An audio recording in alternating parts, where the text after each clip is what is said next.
Hello everyone, I am Rajiv Ranjan Singh and you are watching Legal Narrative. In this video, we are going to solve some very important MCQ questions related to international law.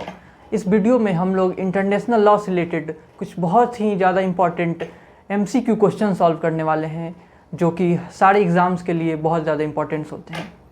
तो आइए हम शुरू करते हैं।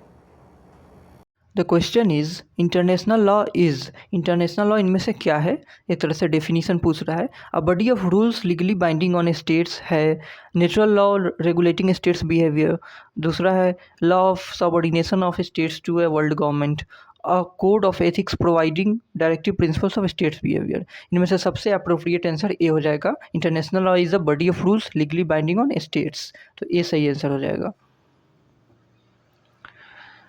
Next question is who is said to be the father of modern international law. Modern international law का father किसे कहा जाता है? तो ग्रॉटियस को कहा जाता है, B Grotius. Which one of the following jurists has been of the view that international law is not true but positive international morality only analogous to the rules binding a club or society. ये किसका statement है, किस jurist का view है ये? तो ये John Austin का व्यू है, B John Austin. Next question is the best evidence for the existence of international law is that every state recognizes that it does exist and that it is itself under obligation to observe it. ये किसका statement है? This statement was made by, तो ये Corbett का statement है, C Corbett. Which one of the following scholars consider international law is a true law. इनमें से कौन से स्कॉलर इंटरनेशनल लॉ को ट्रू लॉ कंसिडर करते हैं? तो इसका आंसर हो जाएगा ए ग्रॉटियस।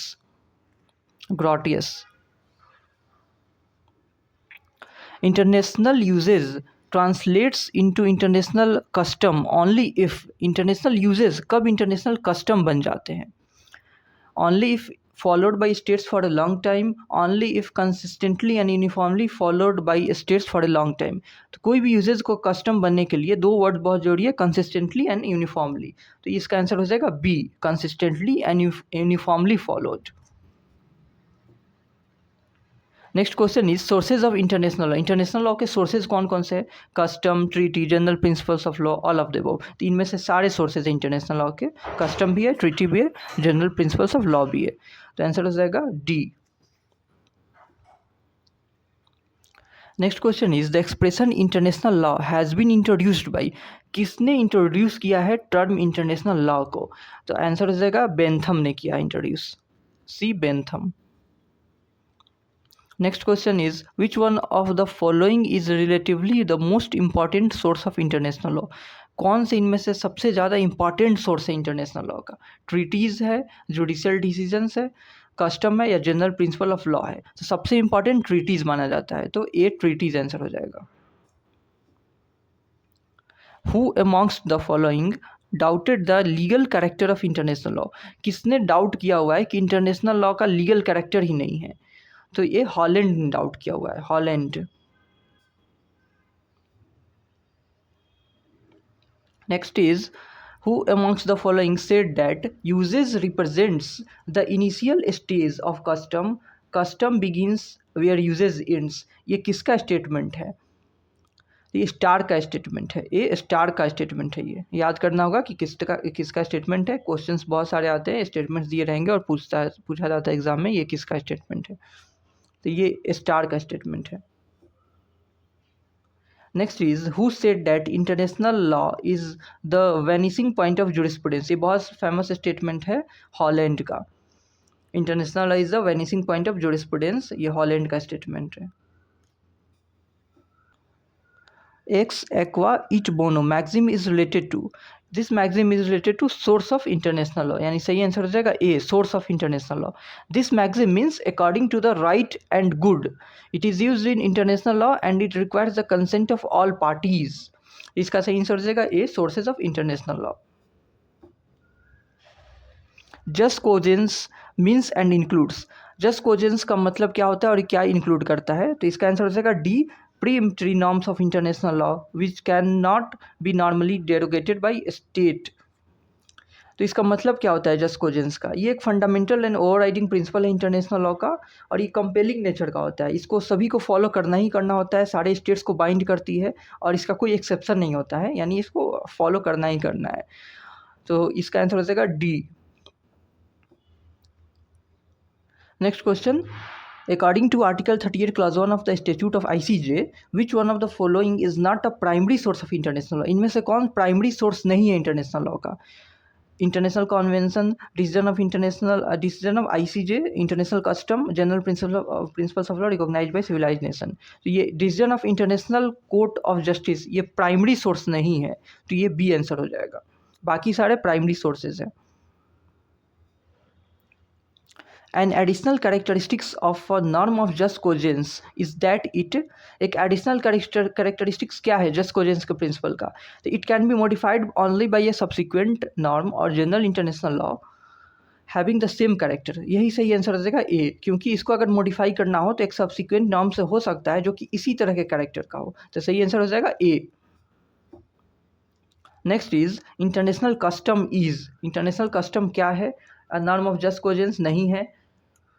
A general practice of states accepted as law, ये है इंटरनेशनल यूजेज। सही आंसर हो जाएगा B, a general practice of states accepted as law. Next is who has described international law as positive morality. इंटरनेशनल law को positive morality के रूप में किसने डिस्क्राइब किया है? तो ऑस्टिन ने डिफाइन किया है इसको पॉजिटिव मोरालिटी के फॉर्म में। Who expressed the view that international law can indeed be described as law only by courtesy? ये किसने किसका एक्सप्रेशन है, किसने इससे डिफाइन किया हुआ है? तो हॉलैंड ने ऐसा कहा हुआ है। Dualism denotes that international law and state law, dualism क्या डिनोट करता है? Represent two entirely distinct legal system, हाँ यही सही आंसर हो जाएगा, represent two entirely distinct legal systems, A हो जाएगा सही answer. International law is the body of legal rules which apply between sovereign states and such other entities as have been granted international personality. This is the definition of international law given by, तो ये जो definition है ये श्वार्ज़ेनबर्गर का है, सी सही answer हो जाएगा। A person born not in the country of his parents would be the national of the country where he is born on the basis of the principle of, किस प्रिंसिपल्स के basis पे होगा? तो ये just सोली के principal के basis पे हो जाएगा।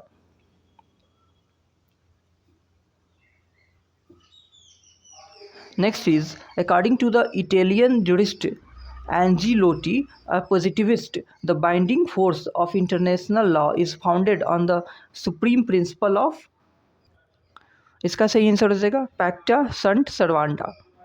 इसका मतलब होता है एग्रीमेंट मस्ट बी केप्ट। जो ट्रीटीज होते हैं वो बाइंडिंग होते हैं पार्टीज पर, तो इसका सही आंसर हो जाएगा पैक्टा संट सर्वांडा, सी।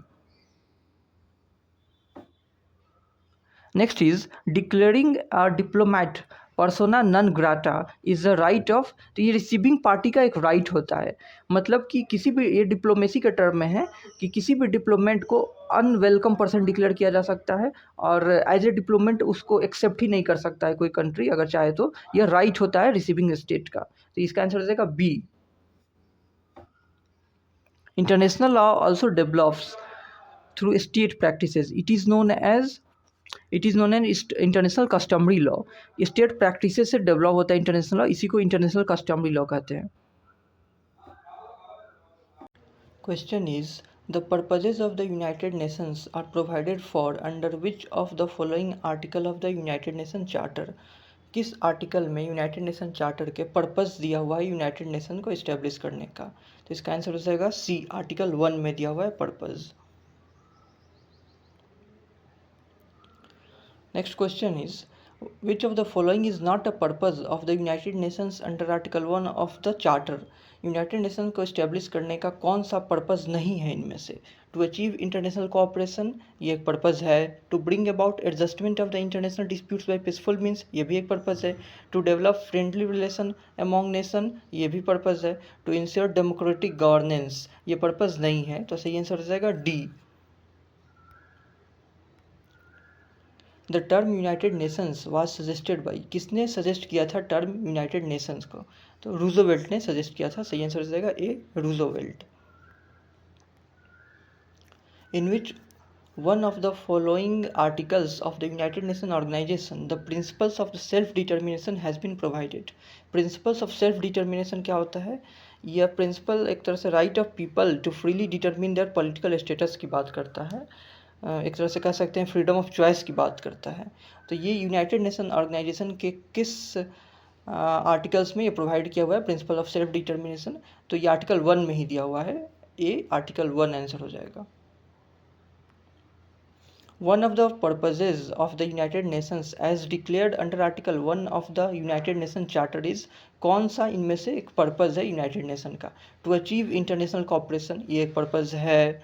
ग्लोबलाइजेशन नहीं है, यूनिवर्सल सेकुलरिज्म नहीं है, वर्ल्ड गवर्नमेंट इस्टेब्लिश करना भी नहीं है। तो सही आंसर हो जाएगा A, to achieve international cooperation. Which one of the following is often termed as a child of war? Child of war किसे कहा जाता है? लीग ऑफ नेशंस को चाइल्ड ऑफ वार कहा जाता है। क्यों?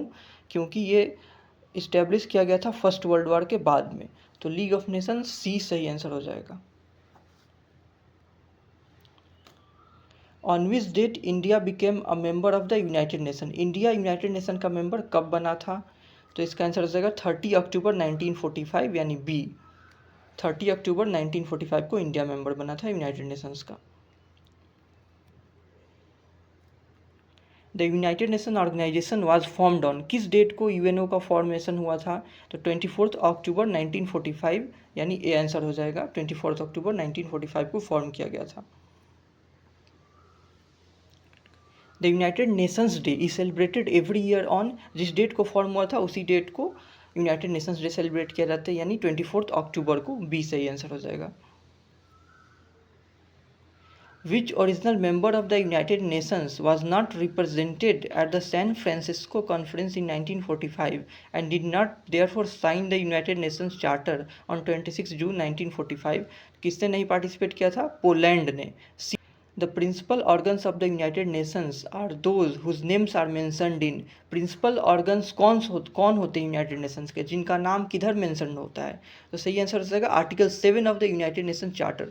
जो भी article 7 of the United Nation charter में मेंशन होते हैं उन्हीं को प्रिंसिपल ऑर्गन्स कहा जाता है, यानी सही आंसर हो जाएगा C, article 7।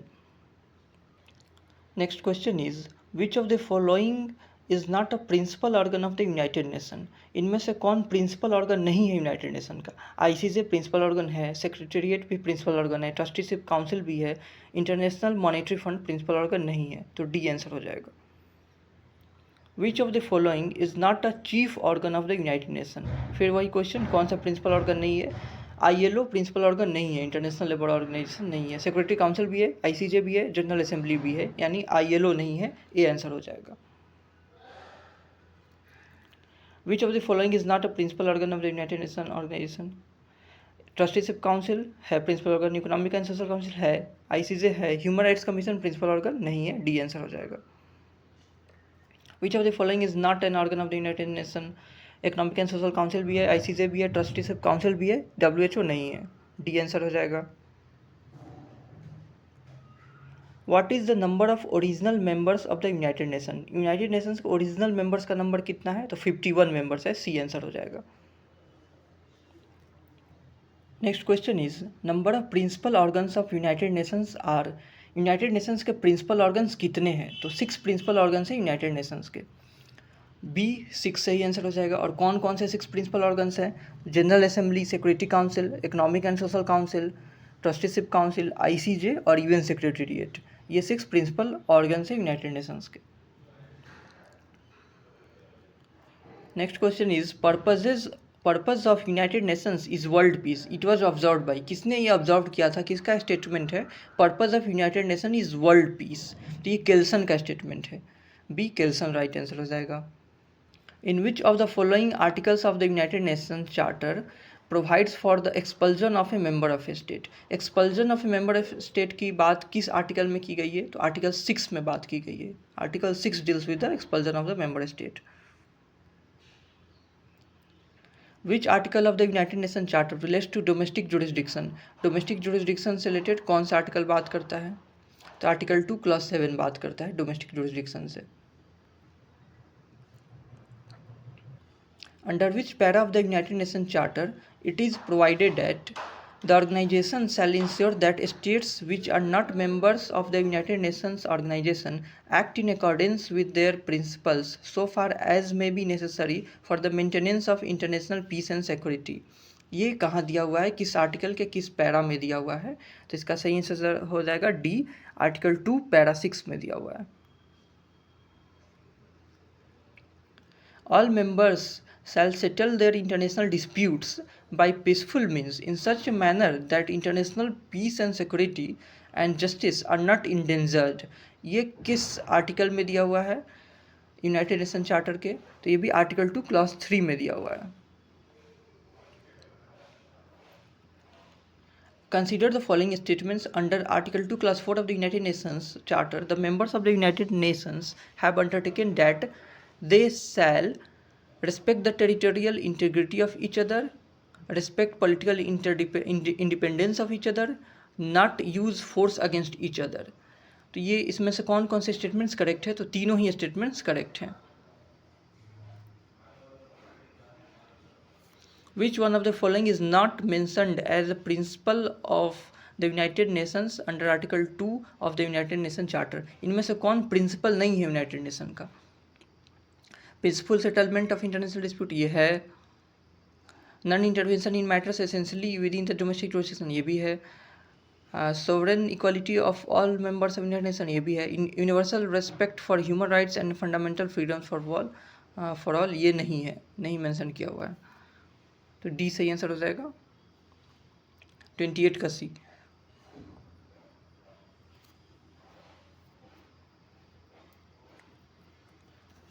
The United Nations enjoy immunities and privileges in the territories of its member state. Under किस आर्टिकल के वर्चू से United nation immunities and privilege enjoy करता है किसी भी मेंबर स्टेट्स के टेरिटरी में? तो इसका आंसर हो जाएगा C, article 105 of the charter. यानी आर्टिकल 105 ऑफ चार्टर के वर्चू से यूनाइटेड नेशन इम्यूनिटी इंजॉय करता है. The 5-year term for the Secretary General of the United Nations has been fixed by the, किसने फिक्स किया हुआ है 5 year का टर्म? तो by resolution of United Nations General Assembly. B सही answer हो जाएगा. The Secretary General of the United Nations is appointed by, कौन अपॉइंट करता है सेक्रेटरी जनरल को? तो जनरल असेंबली अपॉइंट करता है on the recommendation of security council. B सही आंसर हो जाएगा. The real power of appointment of the United Nations Secretary General lies with, real power of appointment किस में लाई करता है? तो general assembly and security Council में लाई करता है. सी सही आंसर हो जाएगा. The first Secretary General of the United Nations was, first secretary general कौन है यूनाइटेड नेशन के? तो ट्रिगवे लाई. डी सही आंसर हो जाएगा, वो फर्स्ट सेक्रेटरी जनरल है. Question is, the primary responsibility for the maintenance of international peace and security lies on. International peace and security को मेंटेन करने की रिस्पॉन्सिबिलिटी किस पे रहती है प्राइमरी? तो ये इसका आंसर हो जाएगा security council. B, security council की रिस्पॉन्सिबिलिटी है. The provision relating to composition of the Security Council is made in which article of UN Charter? UN Charter के किस आर्टिकल में Security Council के composition से related provision दिया हुआ है?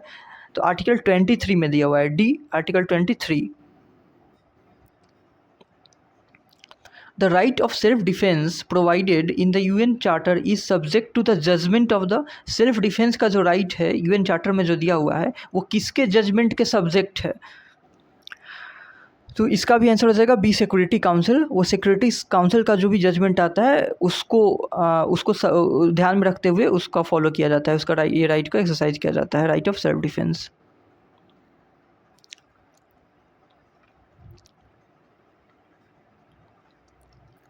Which article of the United Nations Charter recognizes the right of individual and collective self-defense to its members?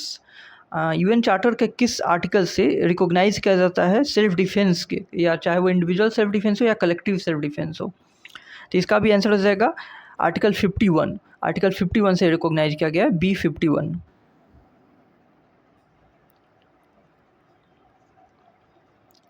Which article of the Charter of the United Nations provides the following? The members of the United Nations agree to accept and carry out the decisions of the Security Council in accordance with the present charter। ये किस article में दिया हुआ है? तो article 25 में दिया हुआ है। B article 25।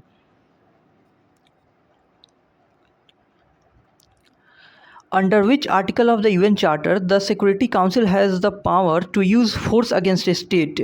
सिक्योरिटी काउंसिल के पास पावर है कि किसी भी स्टेट के अगेंस्ट फोर्स का यूज कर सकता है, और ये पावर किस आर्टिकल के वर्चू से आता है? तो आर्टिकल 42 डी, आर्टिकल 42 के वर्चू से ये पावर आता है।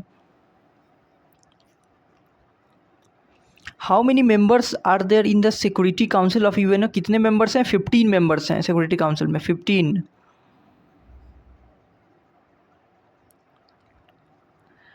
What is the term of non-permanent members of Security Council UNO? Non permanent members का टर्म कितना होता है? 2 साल होता है टर्म नन परमानेंट मेंबर का, तो 2 साल A. Which one of the following states is not a permanent member of security Council? का मेंबर परमानेंट मेंबर इनमें से कौन नहीं है? चाइना है, यूके भी है, अमेरिका भी है, जापान नहीं है permanent member, D. Which of the following countries is not a permanent member of the United States Security Council? USA है, UK है, फ्रांस है, स्पेन नहीं है, यानी डी, स्पेन परमानेंट मेंबर नहीं है।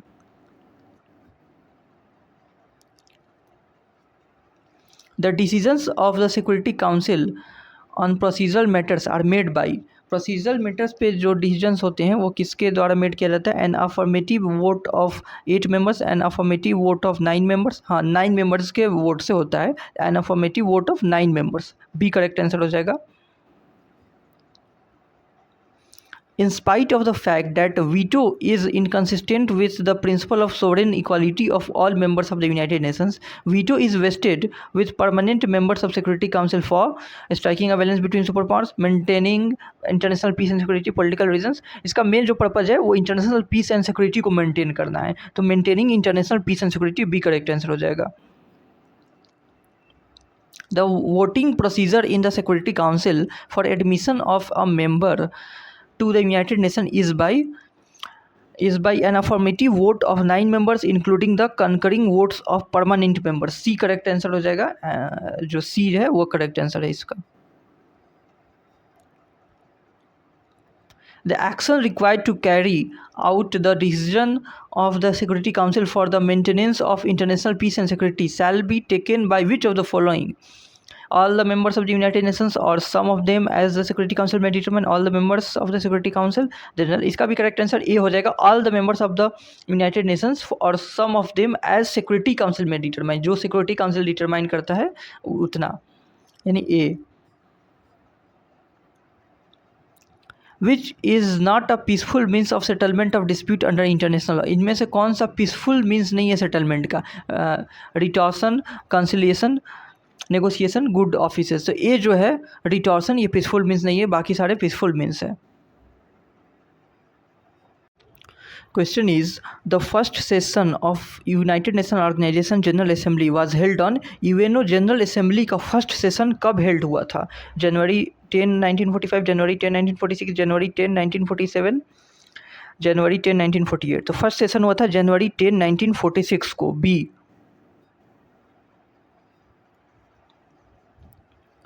Little assembly is the body created by, little assembly जो body है वो कौन क्रिएट करता है? तो जनरल असेंबली क्रिएट करता है, बी हो जाएगा correct answer. Which one of the following organs of the United Nations performs legislative functions? Legislative functions कौन परफॉर्म करता है? जनरल असेंबली परफॉर्म करता है, बहुत ही आसान है। No member of the United Nations can send in the General Assembly more than, ज़्यादा से ज़्यादा कितने रिप्रेजेंटेटिव्स भेजे जा सकते हैं जनरल असेंबली में? 5 रिप्रेजेंटेटिव्स, ज़्यादा से ज़्यादा 5 रिप्रेजेंटेटिव्स, उससे ज़्यादा नहीं।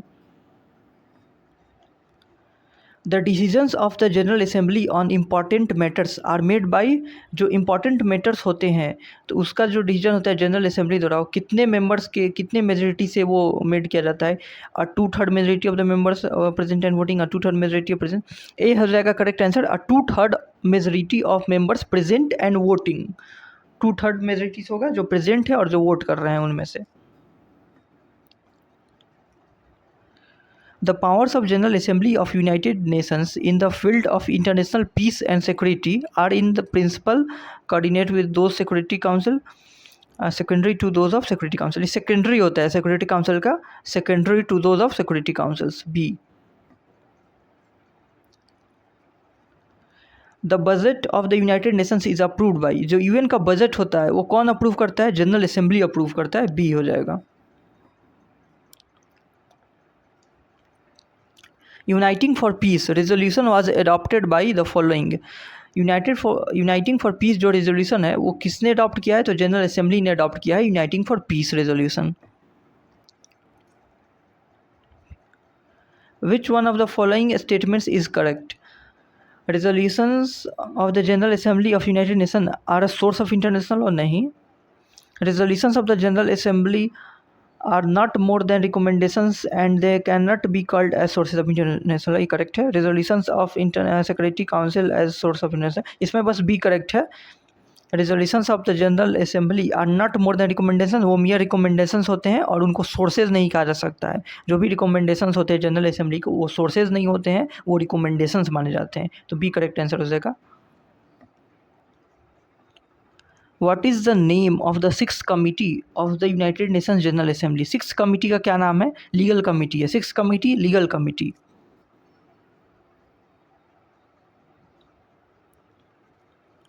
The admission of any peace-loving state to membership of the United Nations will be affected by the decision of the Security Council, recommendation of the Security Council, decision of the General Assembly, decision of the General Assembly on the recommendation of the Security Council। यही correct answer हो जाएगा। Decision of the general Assembly, General assembly का decision होगा लेकिन recommendation of the security Council पे। The secretary of the United Nations is appointed, United Nation का जो secretary होता है उसको कैसे अपॉइंट किया जाता है? तो उसको अपॉइंट किया जाता है जनरल असेंबली द्वारा on the recommendation of security council. B correct answer हो जाएगा, by the general assembly on the recommendation of the security council. Which one of the following statements is correct? A member of the United Nations may be suspended from the exercise of its rights and privileges of membership by the General Assembly on the recommendation of the Security Council। इसका भी answer हो जाएगा general assembly द्वारा किसके recommendation पे? Security council के recommendation पे। Who can expel a state from membership for the United nation? कौन एक्सपेल कर सकता है? तो जनरल असेंबली एक्सपेल कर सकता है लेकिन किसको रिकमेंडेशन पे? सिक्योरिटी काउंसिल के रिकमेंडेशन पे। डी हो जाएगा correct answer. The general assembly of the United nation passed uniting for peace resolution किस डेट को पास हुआ था? तो 3 नवंबर 1950 को पास हुआ था। D 3 November 1950। Question is, which of the following articles of United Nations Charter deals with the functions and powers of Economic and Social Council? कौन सा आर्टिकल्स यूनाइटेड नेशन चार्टर का डील करता है इकोनॉमिक एंड सोशल काउंसिल से? तो इसका correct answer हो जाएगा article 62 and 63। C article 62 and 63। Originally the number of members of economic and Social Council was, originally कितने मेंबर्स थे इकोनॉमिक एंड सोशल काउंसिल में? 18 मेंबर्स थे। ओरिजिनली 18 मेंबर्स थे। C Economic and Social Council consist of, कितने member से consist करते हैं इसमें? तो 54 मेंबर्स। D 54 members.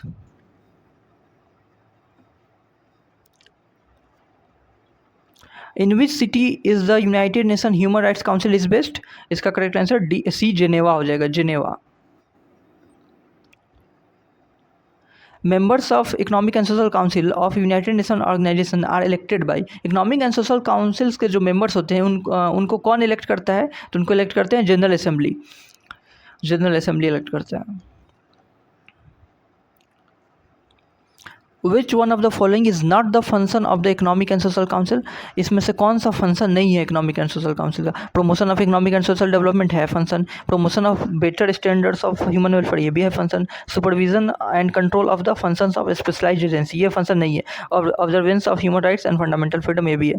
तो सी करेक्ट आंसर हो जाएगा supervision and control of the functions of specialised agencies. Which of the following organs of the United Nations has formally suspended its operation? Trusteeship Council का C. Question is which is judicial organ of United Nation? United Nation का judicial organ इनमें से कौन सा है? ICJ, ICC, Yugoslavia tribunal, Rwanda tribunal. तो सही answer हो जाएगा ए ICJ। ICJ जो है यूनाइटेड नेशन का जुडिशियल ऑर्गन माना जाता है। Next question is where is the headquarters of international court of Justice situated? ICJ का हेड क्वार्टर कहाँ सिचुएट है? तो हेग नीदरलैंड में सिचुएट है। C. Next question of which of the following international judicial institutions the seat is not at the Hague? इनमें से किस judicial institution का सीट हेग नीदरलैंड में नहीं सिचुएटेड है? ICC का सीट नीदरलैंड में हेग में है, ICJ का भी है हेग में, परमानेंट कोर्ट ऑफ आर्बिट्रेशन का भी हेग में है, International Tribunal for the Law of the Sea इसका सीट जो है वो हेग में नहीं है, तो इसका सीट कहाँ है? इसका सीट हैम्बर्ग जर्मनी में है, तो इसका आंसर डी हो जाएगा। Next is the international criminal court is located at? ICC कहाँ लोकेटेड है? तो ये भी हेग में लोकेटेड है, बी। नेक्स्ट इज द जजेस of international court of justice ICJ के जजेस जो होते हैं are elected for a term of कितने साल के लिए इलेक्ट किए जाते हैं? तो 9 ईयर्स, डी 9 ईयर्स इसका आंसर हो जाएगा। The International court of justice consists of? ICJ किस किस को कंसिस्ट किया रहता है? तो इसका सही आंसर हो जाएगा A the president, the vice president and 13 other members, A. Next the quorum of the ICJ is? ICJ का कोरम कितना है? कितने जजेस चाहिए मिनिमम? तो 9 जजेस चाहिए मिनिमम, सी 9 जजेस।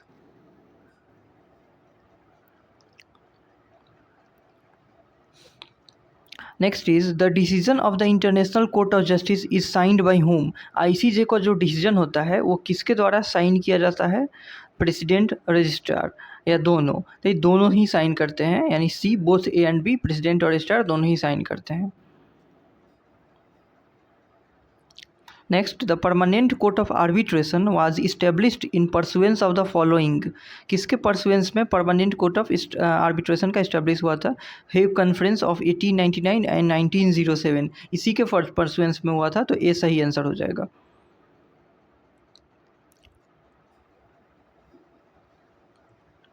Next question is the International Court of Justice shall consist of 15 members but no 2 members shall be of the same nation is provided in Statute of International Court of Justice। ये किस article में दिया हुआ है? ये question पूछ रहा है, तो ये आर्टिकल 3 में दिया हुआ है।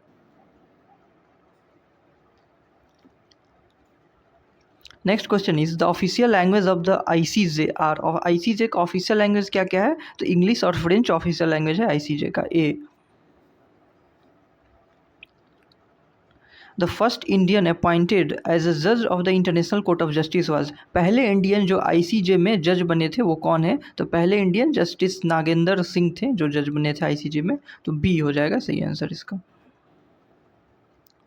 Next question which of the following elects the judges of the International Court of Justice? International court of justice के जजेस का इलेक्शन कौन करता है? General assembly of the United nation, security council of the United nation, international court of United Nations. तो ये दोनों ही करते हैं, General assembly of United nation and security councils of United nation, तो ऑप्शन डी सही हो जाएगा, both A and B. Next, the nominations of the persons for election as members of the International Court of Justice is done by? Nominations कैसे होते हैं? तो by the national groups in the permanent court of arbitration, यही सही answer हो जाएगा, ए।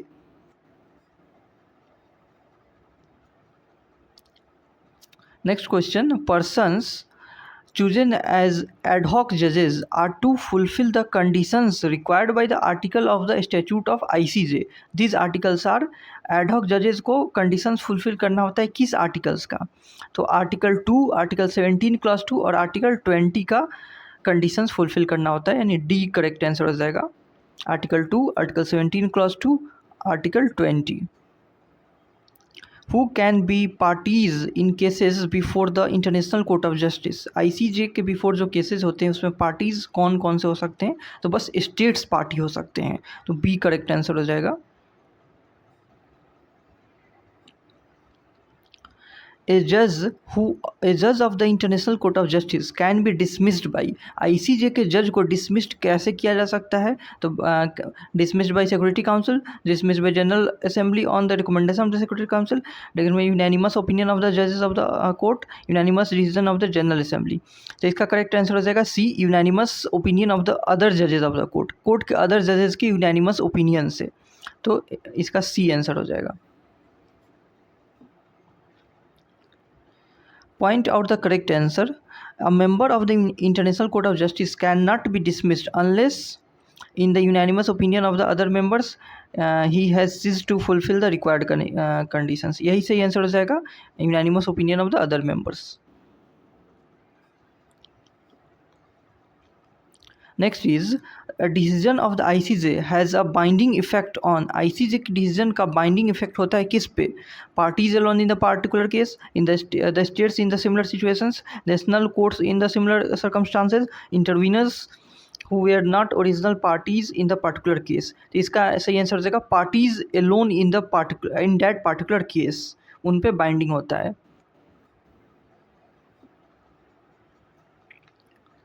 Indicate the correct answer. A decision of the ICJ has no binding force except between the parties to the case, binding force on all members of the United Nations, no binding force except between the parties and in respect of that particular case. तो इसका सही answer हो जाएगा D, no binding force except between the parties and in respect of that particular case.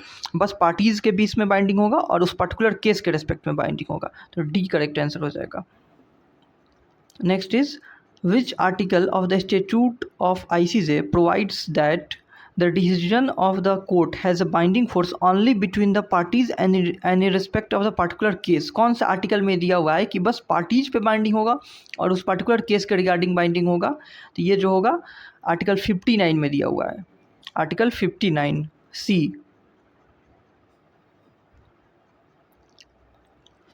Next, which one of the following sources has not been listed in the statute of ICJ? कौन से source इसमें list नहीं किया हुआ है statute of ICJ में? Treaties, customs, precedents, writings of jurist. इनमें से कौन सा सोर्स लिस्ट नहीं किया हुआ है? तो प्रेसिडेंट को लिस्ट नहीं किया हुआ है. ट्रीटीज दिया हुआ है, कस्टम दिया हुआ है, राइटिंग्स ऑफ जुरिस्ट दिया हुआ है, प्रेसिडेंट को लिस्ट नहीं किया हुआ है. International custom has been recognized as the source of international law by the statute of ICJ. Under किस आर्टिकल के अंदर कस्टम को रिकॉग्नाइज किया गया है as a source of international law? तो आर्टिकल 38 में, इसी के अंडर सारे सोर्सेज को रिकॉग्नाइज किया है, तो article 38 of ICJ A. International Court of Justice can use its power to decide a dispute ex aequo et bono at its own discretion when authorized by the General Assembly with the permission of the Security Council with the consent of the parties. तो इसका सही answer हो जाएगा D, with the consent of the parties exercise कर सकता है power. Next, which one of the following is not included in Article 38 of the Statute of ICJ? Article 38 में कौन कौन से इंक्लूडेड नहीं है? Judicial decisions, decision of arbitral tribunals, juristic works, international treaties. Article 38 में sources of statute of ICJ दिया हुआ है, इसमें से कौन सा इंक्लूडेड नहीं है? बी हो जाएगा, decisions of arbitral tribunals included नहीं है, जुडिशियल डिसीजन भी इंक्लूडेड है, जुरिस्टिक वर्क भी इंक्लूडेड है, इंटरनेशनल ट्रीटीज़ भी इंक्लूडेड है. which according to clause 1 of article 38 of statute of ICJ is a subsidiary means for determining the rules of law that can be applied by the International Court of Justice. ये option दिया हुआ है principles of equity, teachings of the most highly qualified publicist of various nations, principles of natural law, the general principles of law recognised by civilised nations. इसका answer हो जाएगा B, teachings of most highly qualified publicist of various nations. Which one of the following is applied by the International Court of Justice as subsidiary means for determining the rules of law? Judicial decisions हो जाएगा, B option judicial decisions. There has been no change in the numbers of members of which of the principal organs of the United Nations since its establishment. किसके members के number में कोई change नहीं हुआ है जब से इस्टेब्लिश हुआ है तब से। तो ICJ के, ICJ ही रहेगा इसका correct answer, D ICJ। Next, in which of the following the International court of Justice will have jurisdiction? इसमें से किस में ICJ का जुरिस्डिक्शन होगा? Any case which the party to a dispute refers to it, all matters specially provided for in the treaties और conventions in force, all matters which the security Council refers to it, all matters of violation of human rights by state. इसका B correct answer हो जाएगा, all matters specially provided for in the treaties और conventions in force. जो treaties और conventions force में उसमें provide जो किए हुए हैं उसी मैटर्स के लिए।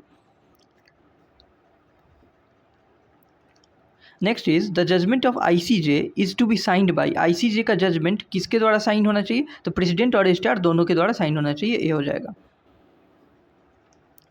Advisory opinion of the ICJ is binding on the organization or organ which has requested it, lacks the binding force of a judgment, may be subject to judicial review, is appealable। तो इसका correct answer हो जाएगा lacks the binding force of a judgment, वो binding नहीं होता है, B हो जाएगा। Next is international organisations can institute proceedings before the International court of Justice under advisory jurisdiction, special agreement article 36, compulsory jurisdiction, contentious jurisdiction. इसका सही answer हो जाएगा ए, एडवाइजरी जुरिडिक्शन। कौन रिक्वेस्ट कर सकता है ICJ से कि अपना एडवाइजरी ओपिनियन दे किसी भी लीगल क्वेश्चन पे?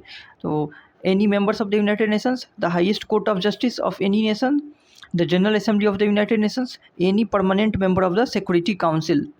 तो कौन रिक्वेस्ट कर सकता है? C, the general assembly of the United Nation request कर सकता है, सी हो जाएगा करेक्ट आंसर इसका।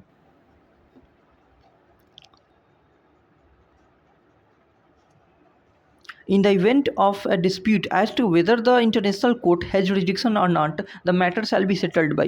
अगर dispute है कि इंटरनेशनल कोर्ट का jurisdiction है या नहीं, ये किसके द्वारा सेटल्ड किया जाएगा?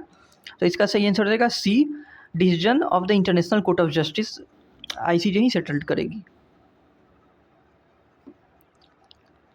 The optional clause in para 2 of article 36 of the statute of ICJ is related to, जो optional clause है article 36 के para 2 में, वो किससे related है? Voluntary jurisdiction, compulsory jurisdiction, advisory jurisdiction, none of the above। तो ये compulsory jurisdiction से related है optional clause। A non-member of the United Nations can become a member of the statute of the ICJ on the recommendation of the General Assembly alone, on the recommendation of the Security Council alone, on the condition to be laid down by the General Assembly, on the recommendation of the Security Council, on the recommendation of the Secretary General। किसके recommendation पे होगा? तो इसका C answer हो जाएगा on the condition to be laid down by the General Assembly, on the recommendation of the Security Council। Security Council recommend करेगा और condition laid down कौन करेगा? General Assembly।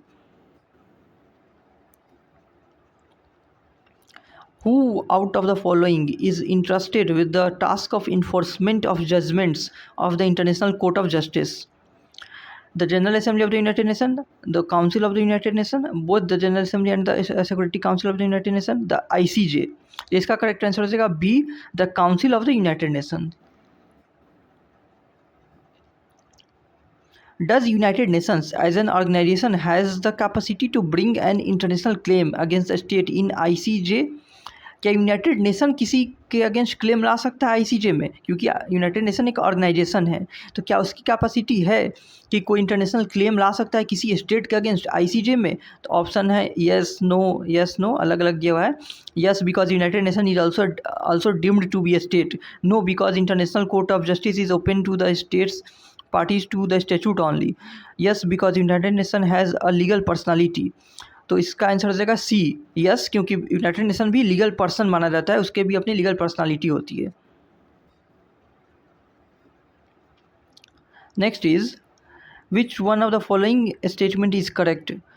Article 94 of the United Nations Charter provides that if a party to a dispute does not follow the decision of the ICJ, the other party may approach the other party। किसको approach कर सकती है? अगर कोई country follow नहीं करता है ICJ के डिसीजन को, अगर कोई पार्टी टू ए डिस्प्यूट अगर फॉलो नहीं करता है आईसीजे के डिसीजन को, तो अदर पार्टी कहाँ अप्रोच कर सकती है? ऑप्शन है general assembly, secretary general, president of the ICJ, secretary council.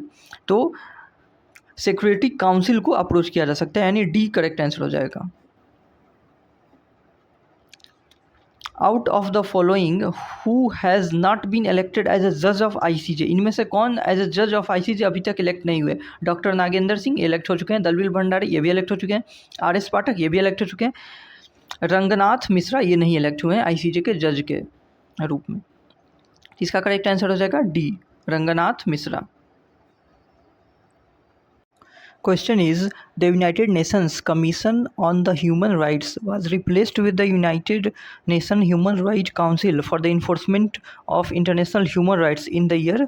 किस साल United nation commission on the human right को रिप्लेस कर दिया गया था United Nation human right council से? तो 2000 में, 2001 में, 2006 में, 1998 में। तो इसका आंसर हो जाएगा सी, 2006 में रिप्लेस किया गया था। Next is, the United Nations Convention on the Right of Persons with Disabilities came into force in United Nations Convention on the Right of Persons with Disabilities। ये एक यूनाइटेड नेशन का convention है, ये कब force में आया था ये पूछ रहा है, तो इसका आंसर हो जाएगा सी, 2009 में ये फोर्स में आया था। United Nations decade for human rights education was? किस डिकेड को यूनाइटेड नेशंस डिकेड कहा जाता है ह्यूमन राइट्स एजुकेशन के लिए? तो इसका भी आंसर हो जाएगा सी, 1995 से लेकर 2004 को डिक्लेयर किया गया था, 1995 से 2004। The United Nations Commission on human rights was established on? कब इस्टेब्लिश किया गया था UN commission on human rights को? ये 10 दिसंबर 1948 को इस्टेब्लिश किया गया था, 10 दिसंबर 1948। C, the United Nations Commission on human Rights meets every year at? कहाँ हर साल वो मीट करता है? तो वो जेनेवा में हर साल वो मीट होता है उसका, B, Geneva. Which of the following is not a principal aim of the United Nation? इनमें से कौन सा प्रिंसिपल एम नहीं है यूनाइटेड नेशन का? To promote international law, to facilitate cooperation among states, to ensure world peace, to ensure economic development for minorities. यही correct answer हो जाएगा, to ensure economic development for minorities. ये principal aim नहीं है United Nation का, तो D correct answer हो जाएगा। Next is, when the Convention on the Rights of the Child was adopted by the United General Assembly? कब Convention on the Rights of the Child को adopt किया गया था UN द्वारा? जिसका करेक्ट आंसर हो जाएगा सी, 20 नवंबर 1989 को अडॉप्ट किया गया था, 20 नवंबर 1989, C. Next is, under the UN charter the prohibition on the use of force is found in? UN charter में कहाँ दिया हुआ है prohibition on the use of force? किस आर्टिकल में दिया हुआ है? तो ये आर्टिकल 2 क्लास 4 में दिया हुआ है, article 2 class 4 D. In which year UN commission on human rights which has been replaced by human rights council was established? किस साल इस्टेब्लिश हुआ था? 1946, 1946, C. Which UN agency was established to contribute to peace and security by promoting international collaboration through education, science and culture in order to further universal respect for justice, the rule of law and the human rights proclaimed in the UN charter. कौन सी UN agency establish किया गया था? तो ये UNESCO establish किया गया था इसके लिए। Next is, are there any limits to the application of article 103 of UN charter? क्या कोई लिमिट है आर्टिकल 103 का? Yes, it is limited by jus cogens norms. ये यस करेक्ट आंसर हो जाएगा, जस्ट कोजेंस नॉर्म्स से लिमिट की जाती है। Which one of the following is not a UN agency? इनमें से कौन सा एक यूएन एजेंसी नहीं है? UNICEF, UNESCO, WTO, ILO। इसका करेक्ट आंसर हो जाएगा सी, WTO यूएन एजेंसी नहीं है। Next is, in which year human rights council replace the UN commission on human rights? किस साल रिप्लेस किया गया था? तो 2006 में रिप्लेस किया गया था।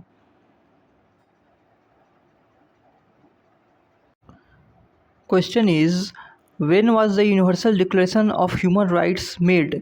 UDHR कब बना था?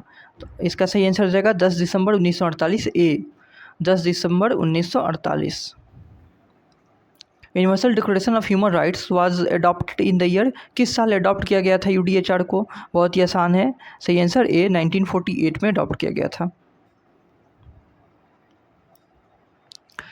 The UDHR 1948 declares that all human beings are by nature equally free and independent, born free and rational, born free and equal in work and rights, born free and equal in dignity and rights। इसका correct answer हो जाएगा D, born free and equal in dignity and rights। D हो जाएगा answer.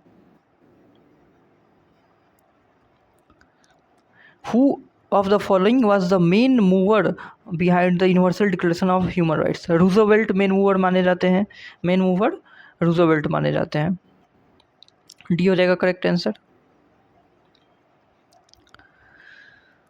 Which article of the UDHR declares everyone has the right to life, liberty and security of person? ये article 3 इसका बात करता है, right to life, liberty and security of person का। मैंने video में ये सब बताया भी हुआ है, जो वीडियो है इंटरनेशनल ह्यूमन राइट्स लॉ पे, उसमें ये सब डिस्कस किया हुआ है मैंने। तो आर्टिकल 3 इसकी बात करता है लाइफ, लिबर्टी और सिक्योरिटी का। बी हो जाएगा। Which of the following is a seminal contribution of the UDHR? UDHR का इसमें से कंट्रीब्यूशन क्या है? UDHR का यही कंट्रीब्यूशन है कि एक तरह का इंटरनेशनल स्टैंडर्ड सेट किया हुआ है ह्यूमन राइट्स लॉ पे, और इस जो भी कंट्रीज़ लॉज बनाती है, इसके जो भी प्रिंसिपल्स है उसको इनकॉर्पोरेट किया जाता है नेशनल लॉज में। तो इसका करेक्ट आंसर बी हो जाएगा, international standard setting on human rights. Next is, what is the legal nature of the UDHR? Legal nature क्या है UDHR का? तो it is a UN General Assembly resolution, it is a UN Security Council resolution, it is a part of American constitution, it is a multilateral treaty. तो इसका correct answer हो जाएगा A, it is a UN General Assembly resolution. United Nation general assembly का एक resolution है ये। Is the universal Declaration of human rights a binding legal instrument? क्या यह बाइंडिंग लीगल इंस्ट्रूमेंट है? नहीं, बाइंडिंग नहीं है। तो करेक्ट आंसर हो जाएगा B, no. Universal Declaration of human Rights contains, इसमें कितने आर्टिकल्स हैं? 20, 22, 30, 36 और 30 आर्टिकल्स हैं। इसमें टोटल 30 आर्टिकल्स हैं। सी हो जाएगा correct answer. UDHR was adopted on, किस डेट को अडॉप्ट किया हुआ था UDHR? ये क्वेश्चन आया था लास्ट ईयर। तो ये UDHR अडॉप्ट हुआ था 10 दिसंबर 1948 को, 10 दिसंबर 1948। C. Which article of UDHR concerns the right to benefit from scientific advancement? Scientific advancement का बात आर्टिकल 27 में हुआ है, आर्टिकल 27 ऑफ UDHR। सी।